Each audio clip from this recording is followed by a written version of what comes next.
अगर सब कुछ सही रहा तो ये एक शिकार पूरे हफ्ते की फूड सप्लाई के लिए काफी होगा। बहुत भूखी बेला मांद के पास पहुंचते ही जल्दी जल्दी खाने लगती है। वो सच में लंबे समय से भूखी थी, लेकिन अपने कब्ज से ज्यादा दूर भी नहीं जाना चाहती। जैसे ही उसका पेट भरता है, छोटे शरारती कब्ज बाहर आ जाते हैं। अभी वे खुद शिकार नहीं खा सकते, लेकिन इंस्टिंक्ट से वे खाने की नकल करने लगते हैं। पेट भरने के बाद बेला उन्हें रोकती नहीं, क्योंकि कुछ ही देर में वे फिर उसके पास आकर खेलने लगते हैं। हालांकि उनकी शरारतों की वजह से बेला को आराम कम मिल पाता है, लेकिन कम से कम अब कुछ दिनों तक उसे खाने की चिंता नहीं है। तभी अचानक मांद के पास एक तेज दहाड़ गूंजती है। ये है नया नर टाइगर शांका, जो अपने इलाके का इंस्पेक्शन करते हुए एक अजीब गंध के पीछे पीछे यहाँ तक पहुँच गया है। बेला तुरंत उसकी मौजूदगी को महसूस कर लेती है। उसे समझ नहीं आता कि शांका को यहाँ शिकार की स्मेल खींच लाई है या फिर कब्ज की, लेकिन एक बात साफ है, उसे किसी भी हालत में बच्चों का पता नहीं चलना चाहिए।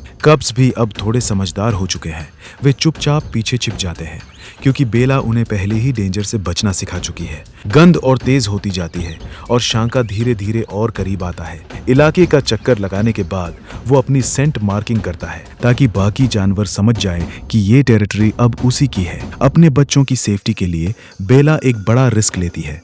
वो खुद आवाज करके शांका का ध्यान अपनी तरफ खींचती है और उसे मांद से दूर सड़के की तरफ ले जाती है। शिकार उसके लिए जरूरी है, लेकिन इस वक्त सबसे जरूरी है कब्ज की जान बचाना, और वो सफल हो जाती है। शांका का ध्यान भटक जाता है और कब्ज इस खतरे से बच जाते हैं। लेकिन अब ये साफ है कि ये इलाका सुरक्षित नहीं रहा। थोड़ा आराम करने के बाद बेला अपने बच्चों को लेकर यहाँ से निकल जाती है। कई महीनों तक छिपते छिपाते रहने के बाद वो उन्हें एक नए टेरिटरी में ले जाती है। अब कब्ज बड़े हो रहे हैं, हालांकि अभी वे हंट में हिस्सा नहीं लेते, लेकिन माँ की डिसिप्लिन से डरते हैं और उससे दूरी बनाए रखते हैं। ये मासूम और प्लेफुल कब्ज अभी भी अपने आसपास के खतरों से अनजान है। इस नए इलाके में उन्हें खेलने के लिए खुला स्पेस मिल जाता है। चारों भाई बहन तालाब के पास कूदते, मजे करते और अपनी नई जिंदगी को एक्सप्लोर करते नजर आते हैं।